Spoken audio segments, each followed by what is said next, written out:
नमस्ते दोस्तों, हर बार की तरह आज हम फिर से आए हैं एक नई वीडियो लेके। और दोस्तों, आज का जो इंटरव्यू है जिसके साथ में आज हम रूबरू होने वाले हैं वो एक कहावत मैंने सुनी थी कि एक सफल पति के पीछे पत्नी का हाथ होता है। ये कहावत हमने सबने सुनी हुई है, लेकिन आज हम एक ऐसी कहावत सुन रहे हैं कि एक सफल पत्नी के पीछे पति का हाथ होता है। और वैसे ही एक स्टार मोटिवेटर जो कि कितने बड़े बड़े कॉलेजों में उन्होंने मोटिवेशन दिया है। और जब उनकी ये LIC की एजेंसी शुरू हुई थी तो उनका सफ़र कैसा है वो हमें सब जानना है। और उनके बारे में मैं बैकग्राउंड दिखाता हूँ, उनको हम सुनेंगे, लेकिन थोड़ा सा उनका परिचय मैं उनका देता हूँ कि वो सफल मोटिवेशनर है और उन्होंने आज तक अच्छा बिजनेस किया है कि जो ब्रांच में टॉप के रैंकिंग में रहने वाले लोग हैं उसमें हमारे जो भाभी जी है वो रहते हैं। और उनका कितना सपोर्ट है उनके, और नए पीढ़ी को काम कैसे करना चाहिए। हम जो बोलते हैं कि काम नहीं है तो डेली के 10 से 12 प्रॉस्पेक्टिंग करते हैं। मैं तो 12 इसलिए बोल रहा हूँ कि चलो वो लाइव्स में उनकी जो आती है 4-5 लाइव उनकी बनती है, पर उनके तरफ से हम सुनेंगे कि उनके प्रोस्पेक्टिंग का तरीका क्या है। हमारे LIC एजेंसी फील्ड में हम उनके लिए और क्या क्या लोगों के लिए कर सकते हैं वो आज हमें सब दिखाएंगे, क्योंकि उनकी रिक्वेस्ट ही, क्योंकि आज वो बाहर थे। जैसे वो आज आए तो अपने ऑफिस में उनका आज इंटरव्यू हमने लेने का प्लानिंग किया था दोस्तों। तो उनको आज हम सुनने वाले हैं। तो मिलते हैं ऐसे ग्रेट मोटिवेटर को जिन्होंने अच्छे अच्छे बड़े बड़े कॉलेजों में स्पीच दी थी और आज हमें सुनने का मौका मिल रहा है। और हमारा सौभाग्य है कि आज अपने चैनल पर सुशील सर को हम सुनेंगे। सर, बहुत बहुत धन्यवाद आपका सर, कि थैंक यू आज सर। हमारे चैनल पर आप जो हमारे ये अपने LIC एजेंट हैं सुशील, वो अपने को जो आज दिक्कत आ रही है, लोग बोल रहे हैं कि पॉलिसी होने में टाइम लगता है और पॉलिसी देते नहीं है लोग। इसके बारे में आप क्या बताएंगे और अपने दर्शकों को ये बताइए कि काम कितना है मार्केट में, लेकिन काम करने के लिए लोग क्या बोलते हैं कि काम ही नहीं है। तो ये आज तक मुझे तो बहुत अच्छा लगता है कि जब इन्होंने एजेंसी का, मैंने उनको बोला था कि भाभी के नाम से अपने को एजेंसी शुरू करने की है, तो इन्होंने तब मेरे लिए एक शब्द पे उन्होंने बोला था कि सर मुझे तो अभी कुछ करने की इच्छा नहीं है, लेकिन आप बोल रहे हैं तो कर लेंगे, लेकिन जो भी करेंगे वो बेस्ट करेंगे। यही उनका जो शब्द है ये मुझे आज अच्छा लगा। और आज अपने साथ में सर से रूबरू होंगे। सर नमस्ते। सर नमस्ते सर। तो आज पहला जो आपको मैंने सवाल बोला था कि अपने एजेंट के बारे में एक सफल मंत्र क्या है कि जिससे अपना एजेंट, आज ये जो वीडियो है ये पूरे इंडिया में जा रहा है, यूपी से, मुंबई से, पूना से, नागपुर से, हरियाणा से, यानी मैं नाम नहीं ले सकता हूँ, इतने तरफ अपना वीडियो देखते हैं लोग और लोगों को मोटिवेशन मिलता है। मुझे लगता है कि ये वीडियो देखने के बाद में लोगों को प्रॉस्पेक्टिंग का जो समस्या है दोस्तों वो ख़त्म हो जाएंगी। तो सर, आपको हम बोलने के लिए इनवाइट करते हैं और आप बताइए आपके राज। Thank you sir. मेरे वाइफ का नाम है स्नेहल विमजैनी और उन्होंने पिछले साल 24 जुलाई 2023 को इस एजेंसी की शुरुआत की थी, LIC की। एक्चुअली मैं भी पहले LIC एजेंट रह चुका था, लेकिन तब कुछ कारणवश मैं उसको समय नहीं दे पाया और उससे मेरा उतना बिजनेस नहीं हो पाया था। ये बात 2011 की थी। फिर बाद में गिरीश सर ने जैसे ही 2023 में हमारी बातचीत हुई और एजेंसी स्टार्ट की, तो हमने मार्केट में कंटिन्यू लोगों से मिलना जुलना जारी रखा। लोगों से हमने बातचीत की कि हमने LIC का काम शुरू किया है और आपकी अगर कुछ LIC से रिलेटेड अगर कोई भी अगर आपकी रिक्वायरमेंट है, कोई सर्विस रिलेटेड इशू है या फिर आपको नई पॉलिसी निकालना है, नाम चेंज करवाना है, तो इस तरह की हमने सबसे पहले सर्विस पे जोर दिया था। मुझे ऐसा लगता है कि अगर LIC का बिज़नेस हमें अगर लाना है, अगर एक सफल एजेंट अगर हमें बनना है, तो हमें बिज़नेस से भी ज़्यादा अगर महत्व अगर कोई चीज़ को देना है तो मेरे हिसाब से वो सर्विस है। क्योंकि सर्विस एक ऐसी चीज़ है जो आपको नया धंधा कंटिन्यू दिलवाते रहती है। बिज़नेस को अगर आपको ग्रो करना है तो आपको लोगों को सर्विस दीजिए। मैंने काफ़ी सारी इस बारे में यानी जानकारी मैंने ली, मेरे वाइफ को भी दी, वो भी इस बारे में काफ़ी सोचती है। हमेशा हम लोगों का डिस्कस होता है। मेरा मानना है कि LIC एजेंट ने जैसा हम लोग बाकी बातें जैसी सक्सेस की बातें शेयर करते हैं परिवार वालों से, वैसे मुझे लगता है कि अपने हर छोटी और बड़ी समस्या को हमने अपने परिवार के साथ में, अपनी वाइफ के साथ में शेयर करना चाहिए। नई परिवार तो कम से कम वाइफ के साथ शेयर कीजिए ताकि आपके समस्या का हल आपको मिल सकता है। तो ऐसे तरीके से मैंने और मेरी वाइफ ने मिलकर ये काम शुरू किया और मुझे बताने में बड़ी खुशी होती है कि एक साल में मैंने काफ़ी सारे प्राइजेस एलआईसी के जीते हैं। और गिरीश सर का कंटिन्यूस मुझे मार्गदर्शन मिला है। गिरीश सर हमेशा बोलते हैं कि आप एक जगह मत रुकिए, आप मार्केट में रहिए। आप अगर मार्केट में रहेंगे, लोगों से मिलेंगे, तो डेफिनेटली आपको इसका फ़ायदा होगा। और गिरीश सर ने जैसे कि बताया है कि मार्केट सच में बहुत बड़ा है, कोई ना कोई वहाँ पर आपकी जगहों पर पहुँच जाएगा अगर आप नहीं पहुँचेंगे तो मेरा ये मानना है कि आप लोगों से मिलते रहिए, बातचीत करते रहिए। भले आपको आज वो चीज़ का फ़ायदा भले ना मिले, लेकिन जैसे जैसे समय बीतता जाता है आपको भी उसमें अनुभव मिलते जाते हैं। कस्टमर भी आपको बहुत ज्ञान देता है। सबसे बड़ा अगर ज्ञान हमें मिलता है तो कस्टमर से मिलता है। कस्टमर आपको बहुत सी चीज़ें सिखाता है। अगर आपको कुछ चीज़ की दिक्कत आती है तो बिन दिक्कत आप अपने जो डेवलपमेंट ऑफिसर है या सीएलआई है उनसे आप ये पूछते रहिए। एलआईसी में बहुत लोग आपको सपोर्ट करने के लिए बैठे हैं। तो ये सब चीज़ें हैं। मेरा मानना है कि अगर एक सफल एलआईसी एजेंट हमें बनना है तो उसे डायरी मेंटेन करनी चाहिए, उसे उसके रख रखाव पे भी ख्याल देना चाहिए। हम आज कितने लोगों से मिले, शाम में हम घर पे जाके अगर एक डायरी मेंटेन करते हैं तो उसमें आपको काफ़ी सारी बातें जो आप भूल जाते हैं तो वो आपका भूलने से आप बच सकते हैं। और आप अगर किसी व्यक्ति ने मान लो आज 20 तारीख को आप किसी कस्टमर को मिलते हैं और उन्होंने आपको 28 तारीख को मिलने को बोला है, तो 28 तारीख के पेज पे आप फिर से वो चीज़ लिख दीजिए कि मुझे इन सर को 28 को मिलना है। या किसी को कॉल करने को अगर बोला होगा तो वो आप याद से लिखिए। क्या होता है, दिन भर में जब हम काफ़ी सारे कस्टमर्स को मिलते हैं ना, तो बहुत बार हमें याद नहीं रहता है और फिर बाद में सडनली जब 2-3 दिन बाद हमें वो कस्टमर दिखाई देते हैं तो हमें याद आता है कि हमें इन्होंने 2 या 3 दिन पहले आज का समय दिया था।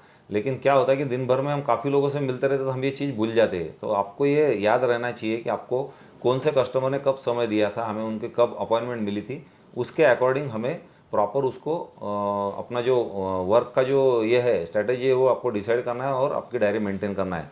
उसके बाद में अभी देखिए मैं आपको एक सिंपल सा राज बताता हूँ। अभी सीजनल बिजनेस जो है, जैसे अभी बारिश का सीज़न है, बारिश के सीज़न में अभी चप्पल जूतों का बिजनेस होता है। स्कूल के अभी स्कूल चालू है, कॉलेज चालू है, बुक्स एम्पोरियम वाले हैं, एग्रीकल्चर प्रोडक्ट वाले हैं। जैसे कि अभी देखो बीज और खाद जो है जिसे हम कृषि सेवा केंद्र कहते हैं महाराष्ट्र में, तो यहाँ पे काफ़ी सारे लोगों का अभी बिजनेस अभी काफ़ी ग्रो है। और हमें मार्केट में उन लोगों से बात करनी है जिनका अभी जिनके जेब में अभी पैसा आ रहा है।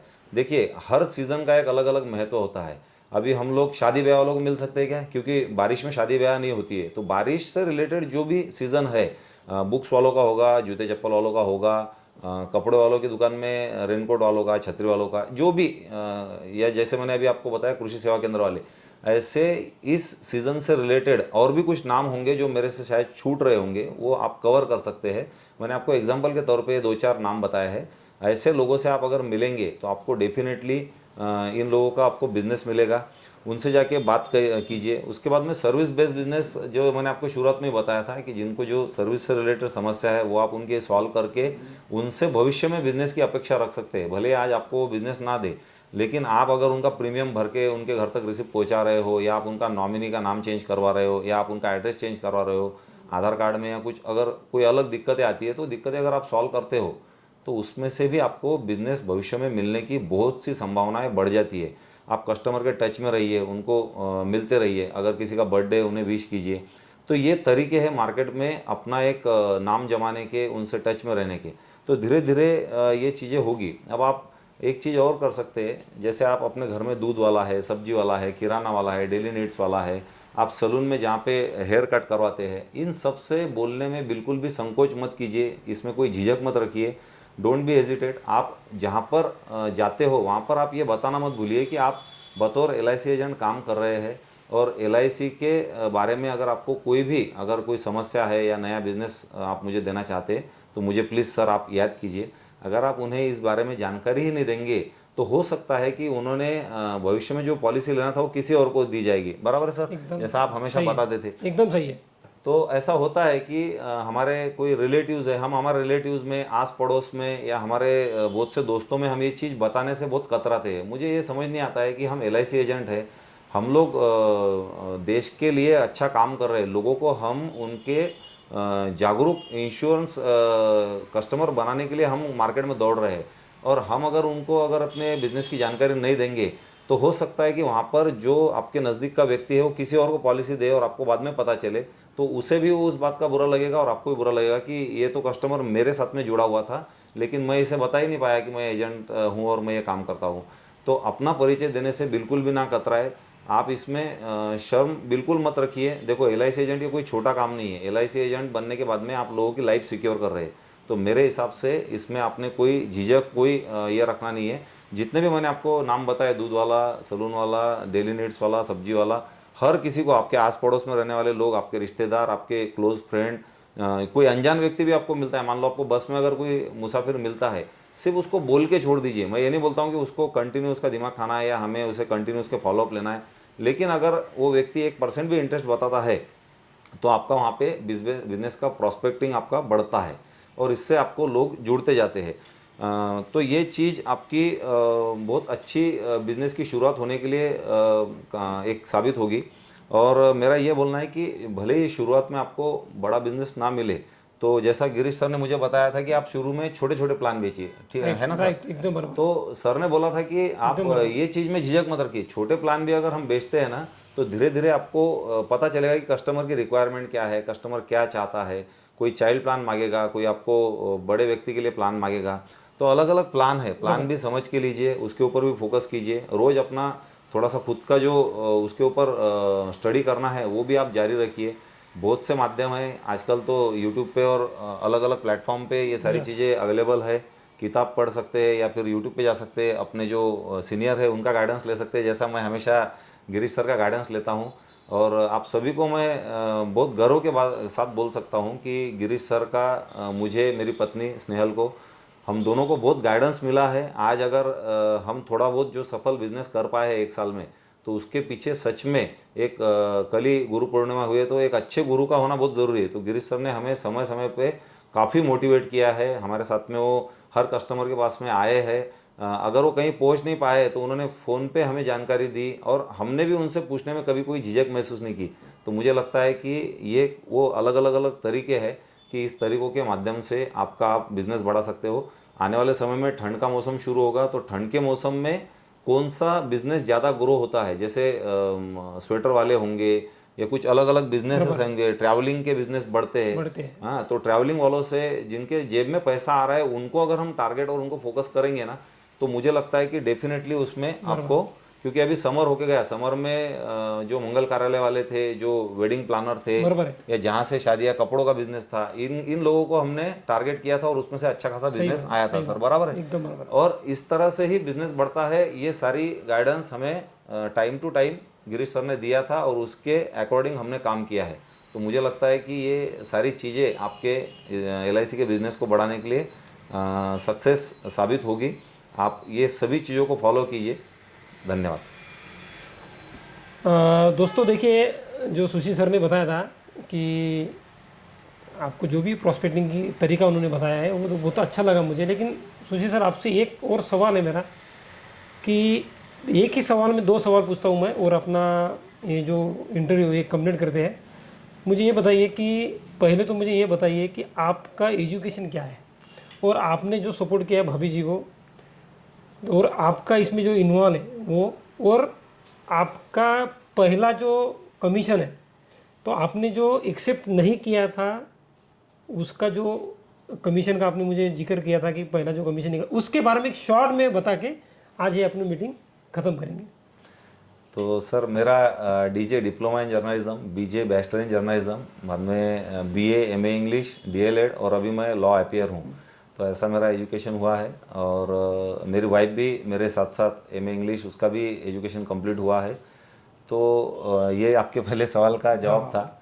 और दूसरा जो आपका सवाल था कि आपको कमीशन कितना मिला था, तकरीबन कुछ शुरुआत में बैंक खाता जोड़ने में कुछ दिक्कत आई थी, टेक्निकल कुछ इशू हुआ था, और तब मैंने लगातार बिजनेस जारी रखा था। यानी मुझे भले ही कमीशन आने में थोड़ा लेट हुआ होगा, 3 महीने लग गए थे, तो 3 महीने के बाद में जो मैंने कंटिन्यू काम जारी रखा, और सर का भी उसमें मुझे बहुत ज़्यादा सपोर्ट मिला। हर जगह सर मेरे लिए अवेलेबल थे, आज भी अवेलेबल है, और उनका बहुत गाइडेंस मिलता है। तो सर ने मुझे कहा था कि आपका कमीशन भले देर से आएगा, लेकिन LIC के जैसा कोई काम नहीं है। और सच में बोलता हूँ दोस्तों, LIC के जैसी कोई आज तक कोई संस्था नहीं है जो इतना ट्रांसपेरेंटली काम करती है। तो मुझे बताते वक्त बड़ी खुशी होती है कि मेरा पहला जो कमीशन था 3 महीने के बाद के बिज़नेस का, वो था 1,02,000 रुपये। तो ये जो कमीशन मुझे मिला तो वो मेरे कंटिन्यू काम जारी रखने के बाद में मुझे मिला था। और तब तक मेरी पॉलिसियाँ कितनी हुई थी मैंने गिनी भी नहीं थी, क्योंकि मेरा काम पे पूरा फोकस था। और आज भी दोस्तों मैं आपको बताऊंगा कि मैं अगर काम पे ज़्यादा फोकस करूँ तो मुझे लगता है कि उसमें से मुझे अच्छी बिजनेस की ग्रोथ मिलेगी। मेरी वाइफ भी मुझे उसमें हर बार कुछ नया बताती है, वो अलग अलग तरीके से बिज़नेस के हमारी डिस्कशन होती है और उसमें से हम लोग मिलके बिज़नेस करते हैं और मैं उन्हें पूरा साथ देता हूँ। तो सर ऐसी पूरी सारी हिस्ट्री है हमारी। तो दोस्तों देखिए, जो सुशील भाऊ ने बताई थी कि उनकी जो डिग्री है, वो डिग्री मैं बोल भी नहीं सकता हूँ, क्योंकि सच में उनकी जो डिग्री जो करीब है, मास्टर ऑफ जर्नलिज्म मेरे ख्याल से आपका हुआ हुआ है। सोच लो दोस्तों, अगर उन्होंने आज भी सीरियस लेते हो तो आज भी वो मास्टर ऑफ जर्नलिज्म में पास है। मुझे नहीं लगता कि अपने एरिया में भी कोई जो भी काम करता होगा तो वो इतना पढ़ा हुआ काम करके एलआईसी के काम में उनका इतना बड़ा इंटरेस्ट है। तो मैं सारे दोस्तों को ये बोलता हूँ कि एलआईसी एजेंसी की ताकत आप समझिए दोस्तों। और आपको तो सुशील सर ने बता दिया है सब, लेकिन आपको इससे यही सीखना है कि प्रॉस्पेक्टिंग करने का जो जरिया बताया है वो बहुत अच्छा लगा मुझे। और आप ऐसे ही काम करते रहिए।